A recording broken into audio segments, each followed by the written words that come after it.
que tentou Jesus também tentará você. Eu vou repetir. O diabo que tentou Jesus também tentará os senhores, as senhoras. Vamos ler o que disse o livro histórico de Mateus, no capítulo 4, no versículo 1. A seguir, foi Jesus levado por Deus ao deserto. Então eu quero começar aqui. Há um pensamento dos incautos que diz assim: Deus levou Jesus ao deserto para ser tentado pelo diabo. Eu vou ler com os senhores, é claro, mas hoje seria imoral da parte de Deus levar o filho dele para ser tentado pelo diabo. Você faria isso?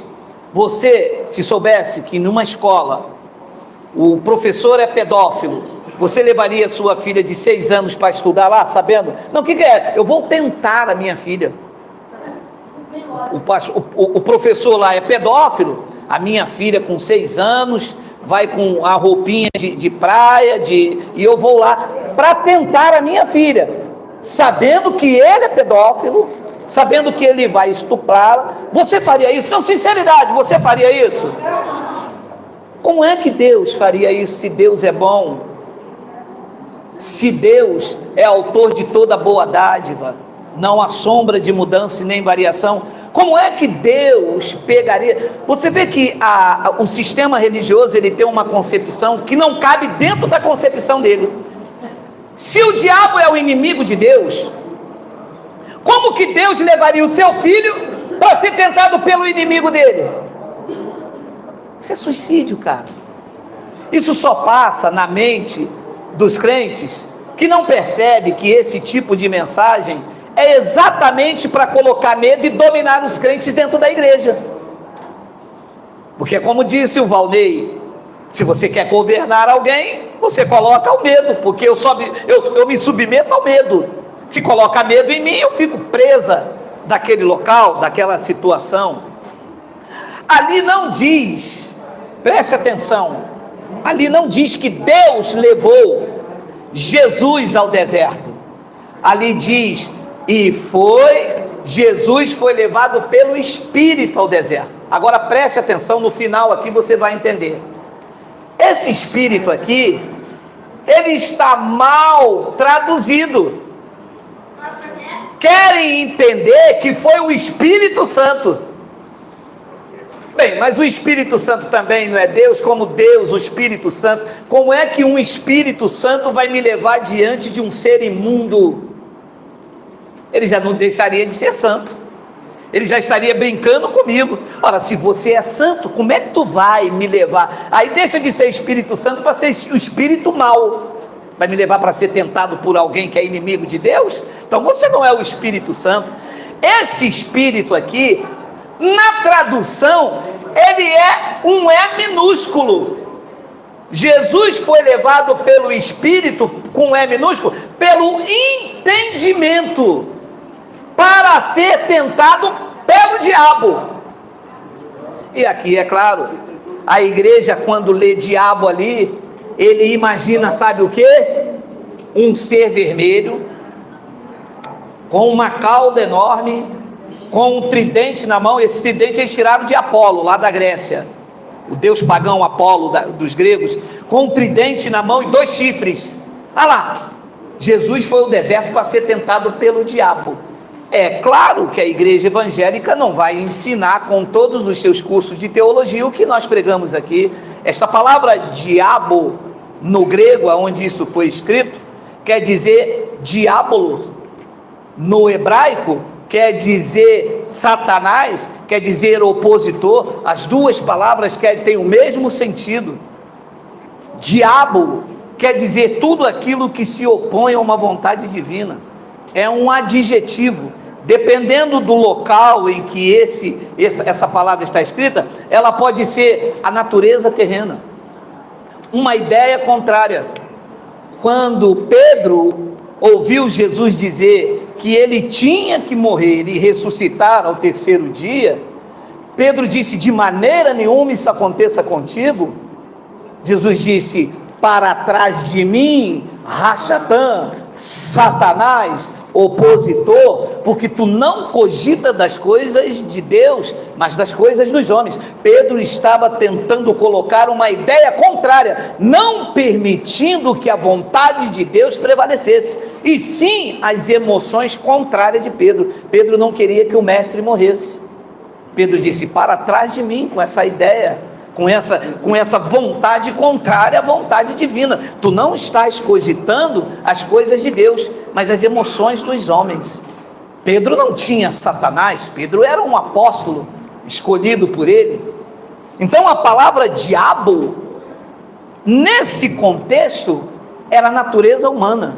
Jesus aqui foi ao deserto, a um local isolado, aonde ninguém pudesse dizer: o que você está fazendo é uma loucura. Você ficar 40 dias e 40 noites com fome, isto não é normal. Mas Jesus foi ali para vencer algumas coisas que ele tinha que vencer na cruz. Uma delas foi a sede. Ele disse: eu tenho sede.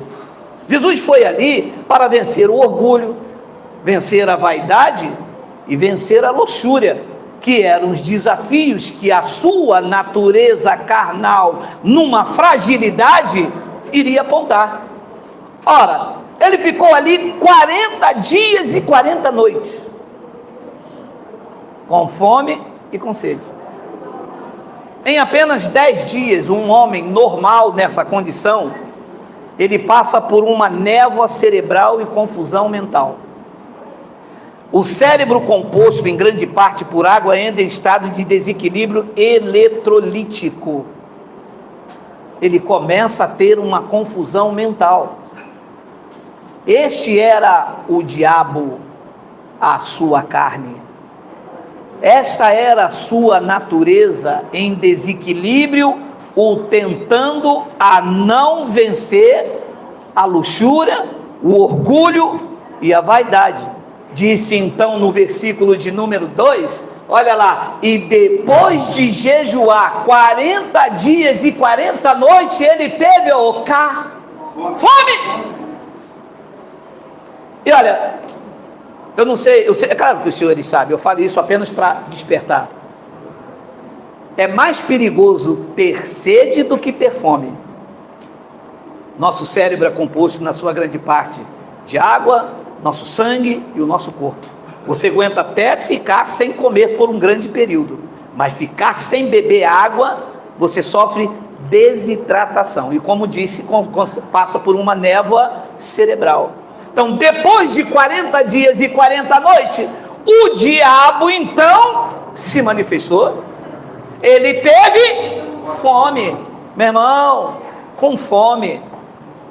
Um indivíduo, ele come carne humana, como há relatos na Bíblia, ele come fezes, e se deixar, ele come a sua própria carne.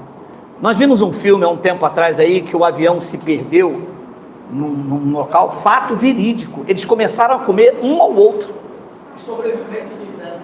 Isso. E você sabe que aqui, 40 dias e 40 noites, ele está em alucinações. Ele começa, a mente, nesse período, ela se torna tão obcecado por comida, que ele começa a ver miragem, começa a ver água onde não existe. Imagina não querer comer pedra como se fosse pão. A minha carne já falou comigo várias vezes. A minha carne disse: vai, cara, faz, você merece. Ah, não é possível. Você prega o evangelho, o que tem você pegar 20 reais? Ninguém vai saber. Você acha que é o diabo falando comigo? Ou é a minha carne, a minha vaidade, o meu orgulho e a soberba? Para quê? Para depois, quando eu falar foi Deus que me deu, a minha carne dizer: Deus deu? Não, você roubou, você pegou, você subtraiu, mas ninguém viu. Mas a minha mente me acusa e o Deus viu. Então Então ele estava ali para vencer exatamente isso. Olha, versículo 3. Então, o tentador, quem é que estava tentando ele? Se o cara tem fome, quem é que tenta ele? A carne, a fome. Uma mulher foi roubar a fralda, o diabo botou na cabeça dela para ir roubar a fralda? Não, quem botou na cabeça dela foi a necessidade, ela foi tentada por isso. Eu quero parar aqui, porque já fica explícito para os senhores que conhecem o Evangelho, que esse tentador não poderia ser um ser de chifre, senão Deus era mentiroso. Ouça, se o diabo, inventado pela igreja evangélica, tentou Jesus, Deus é o maior mentiroso da Bíblia. Que é isso? Se foi o diabo, sim. Primeiro, ponto número 1, Deus jamais levaria o seu filho para ser tentado. Ponto número 2, o diabo como ser não poderia levar Jesus para ser tentado. Por quê? 1 de Coríntios capítulo 10, versículo de número 13, tem a resposta. Vamos lá. Não vos sobreveio tentação que não fosse do Satanás, que não fosse do Exu. A pomba gira tentou aquela mulher e ela foi lá na esquina. Quando o Geraldo passou, a pomba gira disse: diga onde você vai. Eu vou barrendo, eu vou barrendo, eu vou barrendo, eu vou barrendo, eu vou barrendo, eu vou barrendo. Toda tentação é humana. Toda é carne tentando carne. A mesma carne que me faz olhar aquela menina lá, eu sendo casado, é a mesma carne que vai dizer à minha mulher: ele está com saliência. É a mesma. Por isso que aqui não brincamos com carne. Aqui é carne no lugar de carne, espírito alimentado controlando a natureza humana. Aqui não se dá lugar à carne. Nós não usamos da nossa liberdade para dar ocasião à carne, porque nós sabemos que é um terreno muito mais fértil do que o do espírito. Com carne não se brinca, ponto final. Isso aqui, ipsis literis, já está determinado pela mensagem da graça de Deus. Então diz que não vos sobreveio tentação que não fosse humana, mas Deus é fiel e não permitirás que sejais tentado além da vossa força. Pelo contrário, juntamente com a tentação vos provará ligeiramente, de sorte que a possais suportar. Não tem nada a ver com o diabo, não tem nada a ver com Satanás. É carne provando carne, e Deus, como é fiel, permite que você tenha um livramento. Os que são bem alimentados esmurram o seu corpo, o reduz à escravidão, para que pregando aos outros não sejam desqualificados. Hebreus capítulo 4, versículo de número 15, olha o que diz. Isso é tudo dentro da palavra, tudo revelado, tudo bonito. E aí é claro que a cada mensagem eles tentam tirar mesmo o canal, porque eles não têm a sabedoria do Pai para levar esse tipo de mensagem. Porque não temos sumo sacerdote que não possa compadecer-se das nossas fraquezas. Se refere a Cristo. Sim ou não? E deixe-me trazer luz. Esse sumo sacerdote aqui era Jesus Cristo. Jesus enquanto homem. Porque hoje nós não temos sumo sacerdote. Qual era o papel do sumo sacerdote? Ser intermediário entre Deus e os homens. Nós não temos intermediário entre Deus. Nós temos agora Deus mesmo, o novo e vivo caminho. Eu tenho acesso. Ele já não é mais o meu sumo sacerdote. Ele não tem que comparecer diante de Deus pelos meus pecados. Os pecados foram removidos, levados na cruz do Calvário. Eu, novo e vivo caminho, o meu acesso agora é direto ao Pai. Porque não temos um sumo sacerdote que não pode compadecer da nossa fraqueza. Antes, foi ele tentado em todas as coisas a nossa semelhança. Uau!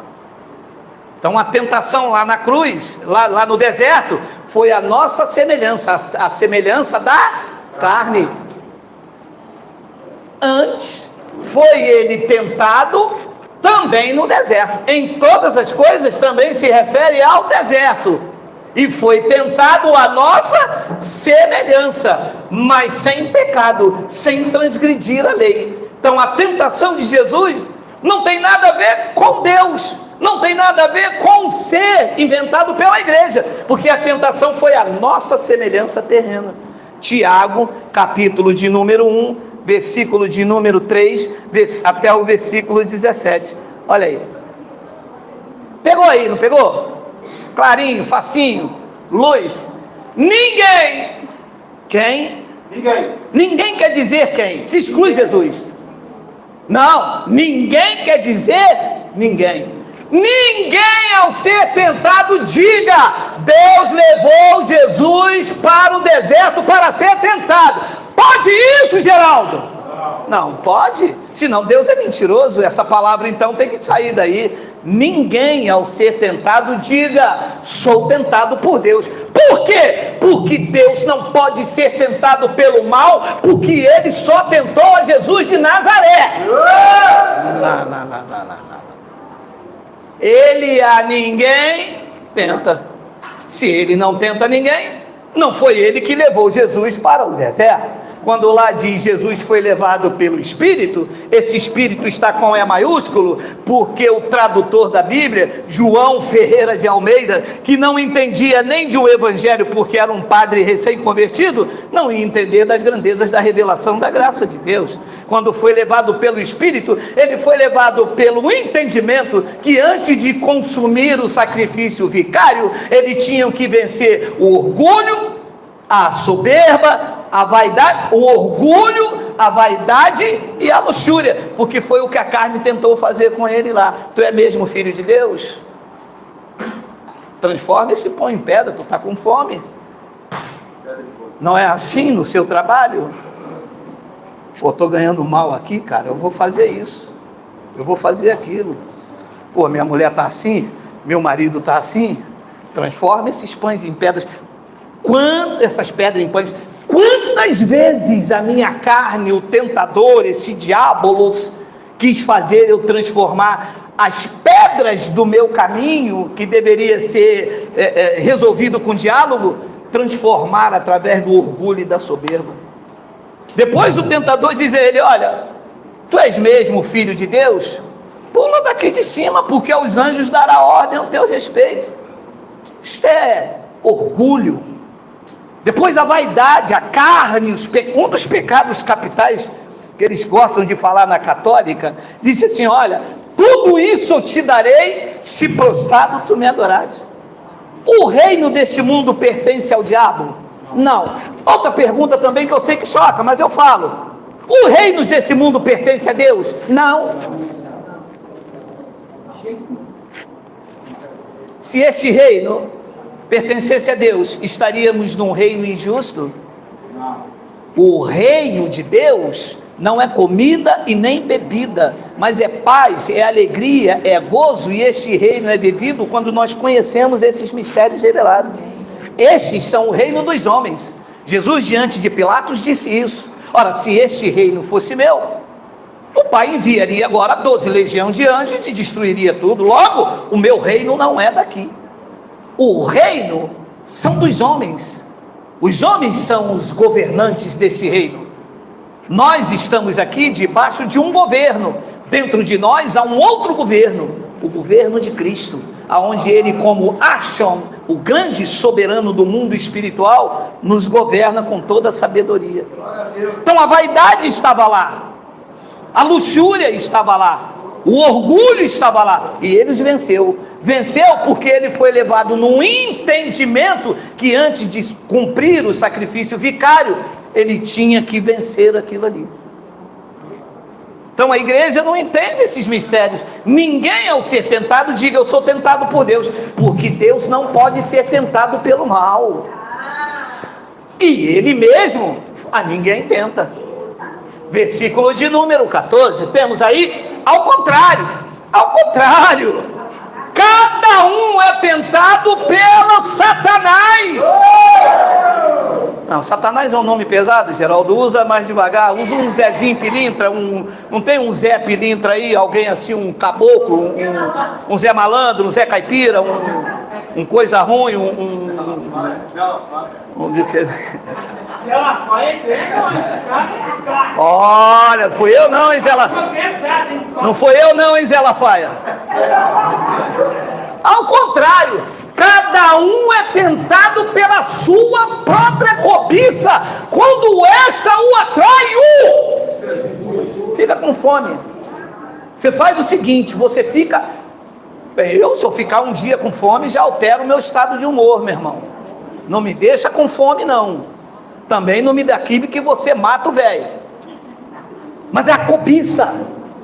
O cara come...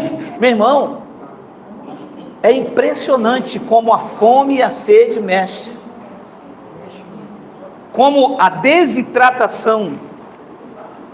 Depois diz no versículo de número 15: então a cobiça, não tem nada a ver com o diabo, são coisas inerentes à carne. Então a cobiça, depois de haver concebido, dá à luz o pecado, e o pecado, uma vez consumado, gera morte. 16, temos 16, não vos enganeis, meus amados irmãos. 17, toda boa dádiva e todo dom perfeito são lá do alto, descendo do Pai das luzes, em quem não pode existir variação ou sombra de mudança. O que Tiago estava dizendo? Não se enganem. Não venham colocar o diabo como um bode expiatório.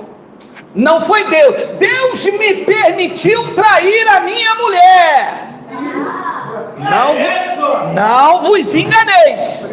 Não coloco o diabo como bode expiatório. Não vos enganeis. Por quê? Porque toda boa dádiva e todo dom perfeito vem lá do alto, descendo do Pai das luzes, em quem não há mudança e nem sombra de variação. Deus não pode tentar você pelo mal. Deus não pode levar você ao deserto da vida. Deus não pode levar você ao sofrimento nenhum. Sofremos quando atraídos pela nossa cobiça. Queremos além do que podemos e queremos ter aquilo que Deus não nos deu. Estamos entregues à nossa própria sorte. E aí, pagar o preço nessa altura do campeonato, como dizia o meu avô, já.